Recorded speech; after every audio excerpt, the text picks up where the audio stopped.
Guess what? This is only the second time that I've worn pajamas on this show. But they're on theme because they're silk. Welcome to the Land of Silks video, everybody. My name is Celeste and I have a show called Yarn to Table, which is about my knitting life. And this year we are trying out all kinds of different fibers in a knit along called the Fiber Quest KAL. July and August is all about silk, so this is a video to tell you a little bit more about silk fiber, where it comes from, and what you should keep in mind when knitting with silk. So I hope that you see something here that's interesting, whether or not you are participating in this portion of the KAL, and let's jump into it. So first of all, silk is made in a very interesting way. It's a totally unique fiber, not really a plant fiber, not really an animal fiber either, and that's because it's produced by silkworms secreting a substance that hardens into a smooth, silky fiber. And this fiber is typically a pure white color because they are fed exclusively mulberry leaves, which don't have any tannins in them, and that is how they can create this perfectly brilliant white color like you see here. Hasn't been bleached or anything. This is just what the silk comes out looking like. There are other more dimly lit, more dimly colored, silks. But those are made by feeding silkworms other types of leaves, but traditionally and sort of the most prized would be the pure white mulberry silk. By the way, I'm going to be looking over here throughout this entire video at my notes because I don't just have all this information all up in my brain sorted exactly perfectly into an outline. You can believe it, I didn't take the time to memorize it, so just going to be reading these notes. Okay, so unlike other animal fibers, silk doesn't grow, okay, because it's not a hair, and because of that it doesn't have any scales, which is like if you look at your hair under a microscope, you see how it's sectioned off into little scales. It's the same thing if you look at wool or alpaca fiber, and because it doesn't have those scales, that is why it's so silky smooth, and that's also why it's so shiny, because of the way that it reflects light. So that's interesting. Now, how does the silk making process work exactly? Well, first of all, you have these silkworms and you're feeding them mulberry, right? They feed for about 30 days, and in that time, they grow to 10,000 times their original size. That doesn't make sense to me. I'm like, there's got to be an error there, but I read it in a book, not Wikipedia or anything, you guys. I read it in a book that was published and presumably fact-checked. So I'm going to go on record. I'm pretty sure they grow to 10,000 times their size. Mind blown. That's completely insane. Can you imagine being 10,000 times your size? How is that? I mean, but apparently that's how big they get. Okay? Spoiler alert, that's going to be the most shocking thing you learn in this video. The rest will be interesting, so please stick around, but nothing's going to be quite that shocking. Possibly this whole year. I don't know of anything that crazy if you're going to learn anything that's that insane. It's pretty insane. So silkworms grow to 10,000 times their size. Let's just all process that and try to move forward together, okay? 10,000 times their size. Now, once they're full, they begin to secrete this liquid, which is where the silk fiber comes from. And the liquid is called fibroin, and they actually secrete it from their salivary glands. And while they're secreting, they rotate their bodies almost 200,000 times, creating a cocoon all the way around them as they're secreting that liquid. Okay, so basically the way that any other caterpillar would. And they're called silkworms, but they're really a type of caterpillar. They transform into a moth. So they're rotating and they're wrapping themselves up in this cocoon. And what gets created is one single continuous strand of silk that is 800 yards long. To put that in perspective, it is twice the length of your average fingering weight skein of yarn. You open that thing up, you put it on the Swift, you see how long that is? Imagine that doubled. Imagine it's all one continuous strand of pure silk. That is what an individual silkworm is creating. So pretty magnificent. As it's secreted, the thread is coated with another liquid, which is called sericin, and that hardens on contact with the air, and it helps protect the cocoon. That's actually going to be removed later when we're harvesting the silk. Once the cocoon is formed, silk workers have a period of about 2 weeks where they need to gather, sell, and stifle these cocoons, which is the part where they kill the little chrysalis inside, because 2 weeks is the period of time that it transforms into a moth. Now, there is a variant of silk called piece silk, which is made by allowing the chrysalis to actually transform into a moth and come out of the cocoon, which leaves behind a hole in the cocoon. So of course the fibers are not perfectly preserved in that way, and it also takes longer because you have to wait for the moth to transform and to leave of its own accord. And because of that, piece silk is a lower quality and it's also more expensive, but it's obviously popular with certain types of consumers. It was originally created to appeal to followers of Jainism, Hinduism, and Buddhism, which are all Eastern religions that don't believe in harming animals, and so you know, a lot of the people that follow those religions live in parts of the world where silk is really, really popular to wear, but some of them had problems with wearing it, so that's where the piece silk movement came from. But of course now it is also popular with vegans and other animal rights activists, so that's something that you can look into. It is much more expensive than traditional silk, however. So once the cocoons have either been stifled or we've, you know, let the natural way of things take its course, you take the cocoons and you soak them and do this cleaning process, which is called degumming, and that's where you're going to remove the sericin, which is the harder outer shell, and also remove the chrysalis in the case of traditional silk. Then the fiber is reeled, and this is a process where it's unwound from being a cocoon, and this can basically only be done by hand to do it properly, which is actually pretty labor intensive, as you can imagine, and that is why most silk is produced in places like China and India, where the workforce is relatively low cost, which is another thing to have complicated feelings about. So, you know, in these videos, just so you know, there's going to be things that turn people off to certain fibers or turn them on, and I understand that silk is a controversial one, so just laying it out there, I'm just going to be giving you guys the information, just fact-based information about where the silk comes from, without sort of any judgments on whether that makes you want to use it or not use it, and everybody's entitled to their own personal opinion about that, so just so we know. Okay, so today it's mostly produced in China and India, as I said, and that's really interesting to me because the history of silk, it actually originated in China, and it's still a major place where it's produced to this day, which is kind of cool.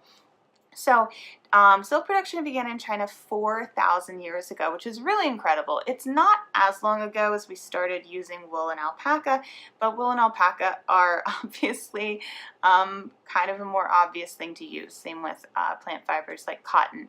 But the fact that we've been using silk for 4,000 years is pretty impressive.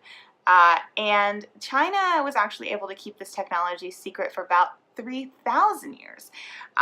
But the silkworms and the mulberry leaves were eventually smuggled out. There's a lot of different stories about how that happened. There's stories about them being inside the hollow of a man's walking stick or smuggled inside a princess's headdress. And in any event, it eventually made its way to the Roman Empire, and at that point China's monopoly was pretty much over. Although, as I mentioned, they're still some of the leaders in silk production now.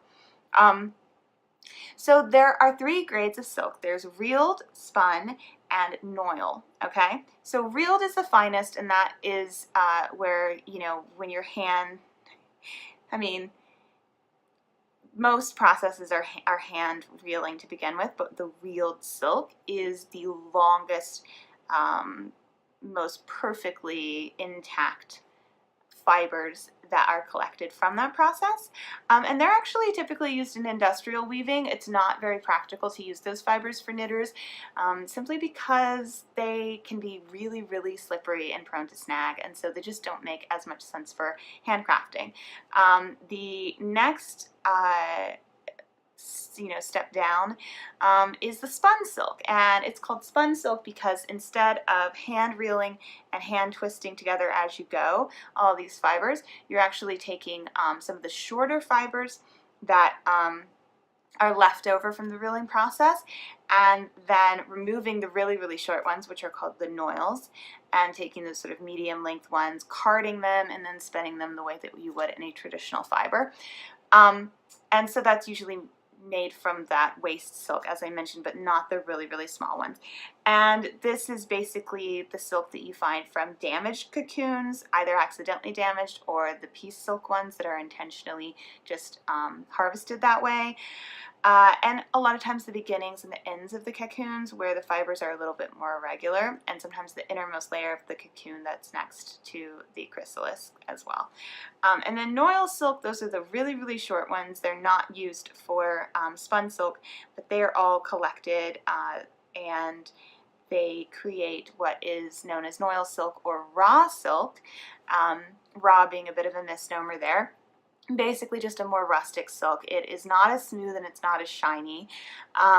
So it's typically considered a lower grade, but it can be preferable for, certain usages. Some people really like that look. If you see things that are labeled raw silk, you probably have noticed that they are a little bit less shiny, and that can be a preferable look if that's just what you prefer for certain usages. So now we're going to talk about the qualities of silk, and especially as it relates to knitting, okay? So it has similar hygroscopic qualities to wool, which is all about how much moisture it can absorb. So both silk and wool can absorb a lot of moisture without feeling wet to the touch. And it can actually feel warm next to your skin even when wet, which makes sense if you look at like long underwear. A lot of times it's made either of merino or of silk. And obviously that's this base layer that you're going to be wearing next to your skin. It needs to be able to breathe, so it needs to be a natural fiber. And because you're going to like sweat in places, but you still need to feel warm, merino and silk both being very soft, very good next to the skin, and then very hygroscopic are typically the materials that are used for that. So I thought that was interesting that it had this thing in common with wool, because as you'll see in a lot of other ways, it's very different from wool. So silk is one of the strongest fibers on the planet, and that's why a lot of times you'll see it being mixed with something like mohair in a typical mohair lace weight yarn. You'll see probably about like a 70-30 or even a 60-40 split mohair and silk, and the silk is what is holding everything together, because mohair is not very strong. It's very, very like fluffy and difficult to ply, and silk is just like basically as strong as nylon.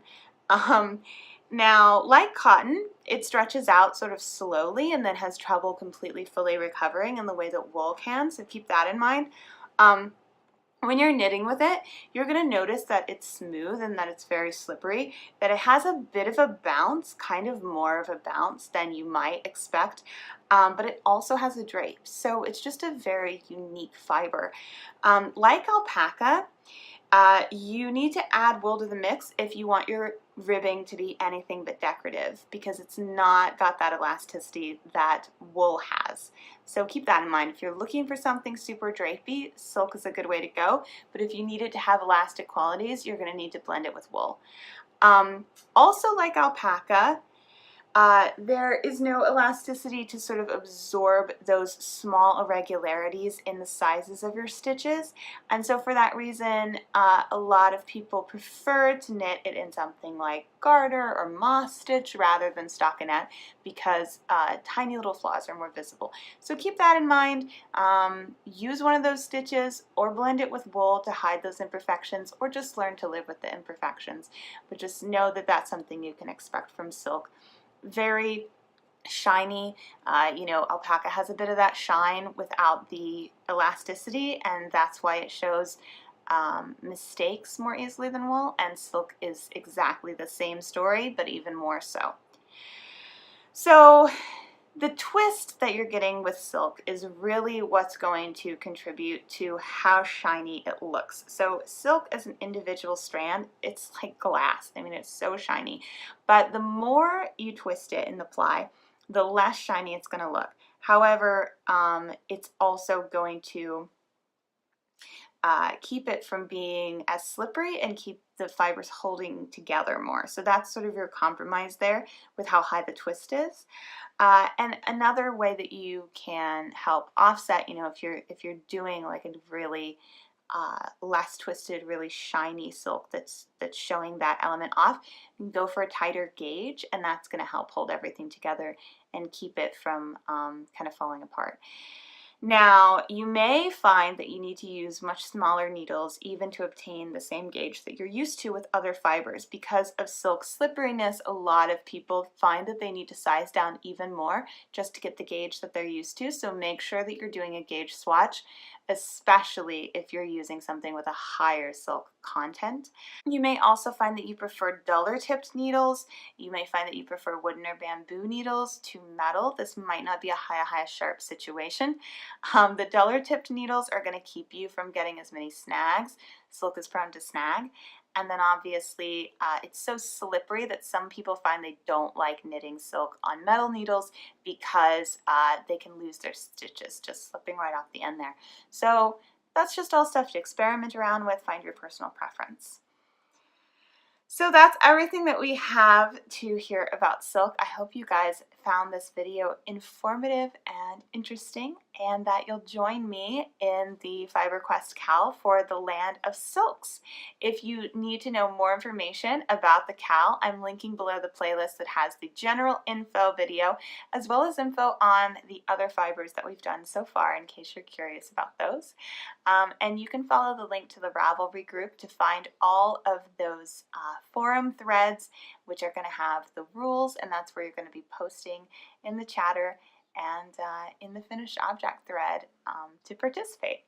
So I hope you will join us, and go ahead and give this video a thumbs up if you appreciated it, and leave me a comment with any further questions or just any of your thoughts on knitting with silk, and I will see you in the knit along.